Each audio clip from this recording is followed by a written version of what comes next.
This is episode 7 of the Dragon Ball Insider podcast, taking place on December 1st, 2014.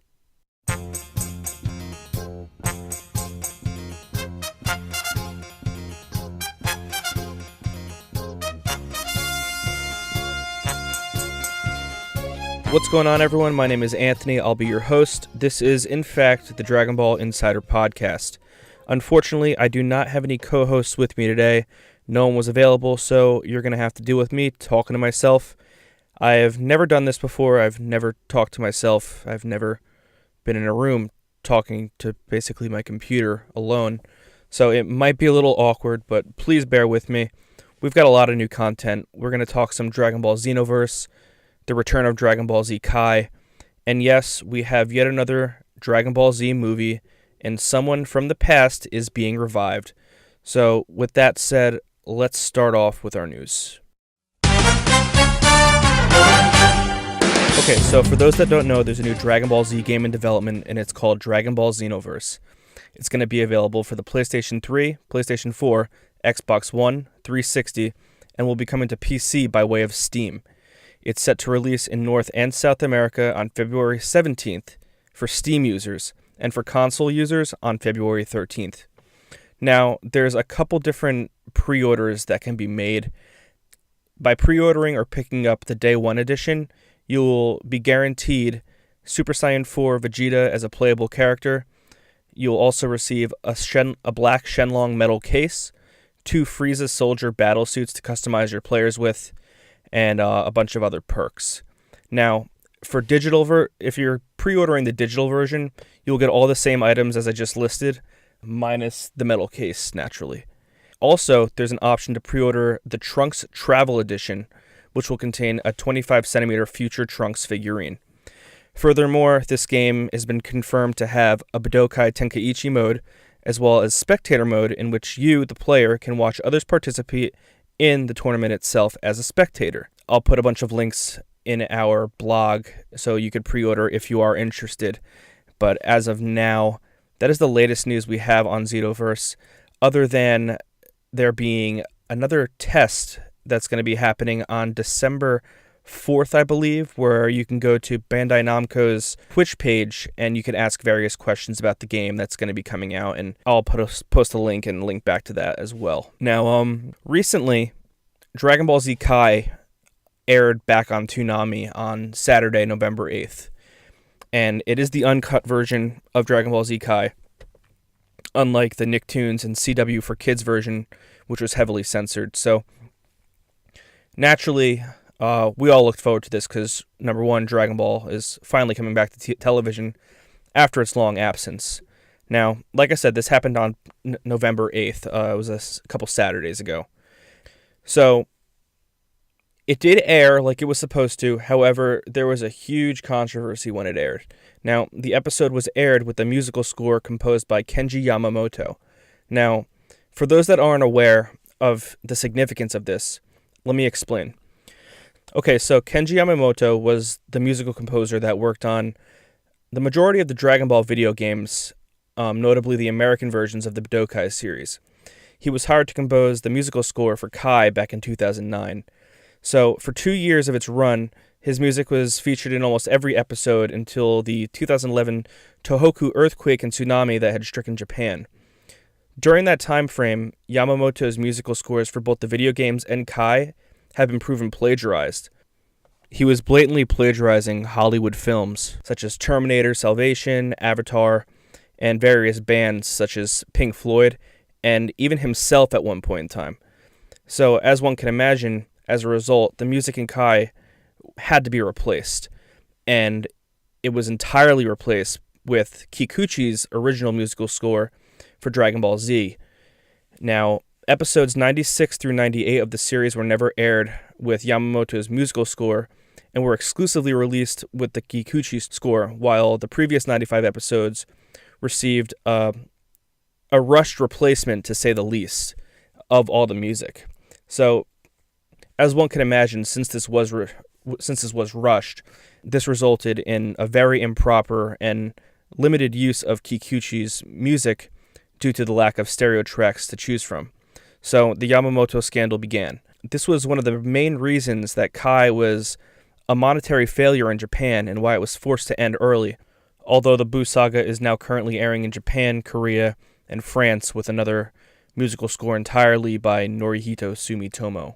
So in 2011, Toei Animation forced the entire world to switch to Kai's alternate Kikuchi mix after the scandal. More recent dubs, for example, such as the French dub, never even received a mix using Yamamoto's music. So, like I said, the musical scandal went global, and it was legally dangerous for Toei to continue allowing others around the world to air this, and obviously Toei didn't want any lawsuits. So, this brings me to what happened with Kai on Toonami. So, originally, Funimation released parts 1 through 4 of Kai on Blu-ray and DVD using the Yamamoto score. They were forced to switch over to the Kikuchi mix starting with part 5, which caused a serious delay in its release, and they had to recall all the DVDs and BDs of parts 1 through 4 and re-release them again using the Kikuchi mix. So, what we figured out was they may not have gotten rid of the old Yamamoto masters. So, using this information, we can pretty much infer that Toonami was given the Yamamoto masters rather than the Kikuchi masters, meaning Funimation made a mistake. So, in the end, Toonami is merely airing what Funimation provided them, so it is more likely that it's the fault of Funimation and not Toonami. So, after doing further research of this, thanks to my DVR, I realized that Kikuchi was credited as the composer in the DBZ Kai opening credits. So with that said, Toonami is most likely using the recalled Kai video masters, but received the wrong audio from Funimation. Furthermore, the following day, a gentleman by the name of Jason DeMarco, who is the executive producer and co-creator of Toonami, was made aware of this mistake and said that he will take care of it ASAP. So, with that said, the subsequent episodes were aired with the replacement Kikuchi score. So, now that it's all fixed, hopefully Toonami or Funimation didn't receive any legal troubles for this incident, because I'm not so sure people understand how big of a deal this could possibly have been. Originally, it was global, and just the fact that it aired once over here in the United States could have been pretty significant if they didn't find out. Now, most people who are fans of Kai favor the Yamamoto score, regardless of whether it's plagiarized or not. I personally thought it was superior. Kai is a very fast-paced show, unlike the original Z, which was a relatively slow-paced show because it wasn't condensed, unlike Kai, which removed fillers and etc. The Kikuchi score was obviously tethered for something that wasn't so fast-paced, so the music doesn't exactly fit, but the masters do a better job of music placement, unlike when it was originally replaced and rushed back in 2011. With that said, Dragon Ball Z Kai is still airing in the United States on Toonami Saturdays at midnight, and that is once a week, and it is currently on demand, and you could view that if you have Comcast or DirecTV, and I don't think Dish Network has Toonami anymore, but most networks do, so if you're interested, you can watch Saturdays at midnight.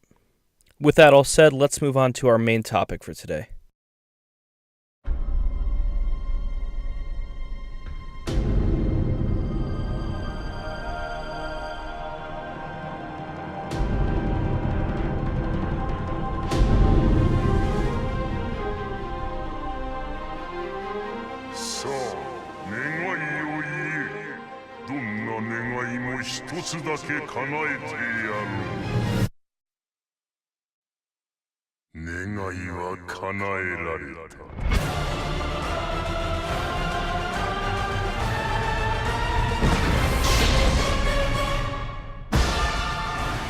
So, back in July, scans were released from the September 2014 issue of V-Jump, which revealed that there was going to be a new Dragon Ball Z movie in 2015. The scans revealed that the movie is to be taking place during the Golden Week holiday in Japan, which is from April 29th to May 5th or 6th. Along with this information, a statement was released from none other than Akira Toriyama, and the statement goes as followed. Quote, "As with the last movie, I thought up the new story for the next Dragon Ball theatrical movie as though it were a continuation of the manga when it was in serialization. Just the fact that I don't have to draw anything means I can obsess completely over the small bits of dialogue. Well, the truth is that I wasn't planning on going that far, since it's pretty exhausting at my age, but I got a little carried away." He continues to say, "This time will of course be a continuation of the previous Battle of Gods, but I've deliberately increased the amount of action scenes by a good deal. With regards to the contents, they told me to, quote, keep it a secret, end quote, like they're all high and mighty, so I can't touch on it yet, but it should be super duper interesting. The fact that I'd say that when I'm not big on the flashy action stuff means there's no doubt about it. Even my very first editor, Torishima, who rarely ever praises me, said, this is really good, end quote. Absolutely no doubt about it, although it won't be any good if I say that too loudly and people end up disappointed by it, but at the very least, I'm confident that the contents are something that fans will be able to thoroughly enjoy. Right now, I'm drawing the design and illustrations for the new characters and such. The movie's completion is still a ways away out in the future, but please look forward to it, end quote. So that was Toriyama's statement from the September issue of V-Jump. Now, shortly thereafter, the official website for the 2015 movie was launched. The website is dragonball2015.com. Along with the website revelation, there was a trailer with the text that shows the following. An unknown person talking to Shenlong saying, quote, there's someone I want you to revive, followed by Shenlong saying, your wish shall be granted. In addition, the text following the trailer says, the worst wish in history, that is the beginning of despair. End quote. So, up until about last week, we haven't had any new information about this film until plot and title of the movie were revealed in scans of the January 2015 issue of V-Jump. So, this is where we're at now. The title of the movie is titled Dragon Ball Z Fukatsu no F, or in English, Dragon Ball Z Revival of F. So, as one can imagine, the F in this title stands for Freeza. So, yeah, Freeza is going to be revived by two members from his army, as stated by this text from the V-Jump article. Quote, Earth is now at peace, but then the remnants of Frieza's forces, Sorbet and Tagoma, attack. Their objective is to bring Frieza back from the dead with the Dragon Balls, and so the worst wish in history of the universe is granted. And, quote, F, plotting his revenge against the Saiyans, is revived at last. So, like I said, Frieza is coming back, which I find to be awesome because Frieza is by far my favorite villain, and I'm sure is one of your favorites as well. So, here's the thing. It has been said many times that in Dragon Ball, the dragon cannot make a wish that surpasses the power of God, or Kami, or Dende. In addition, there is a big misconception as to the time limit in which someone can be revived.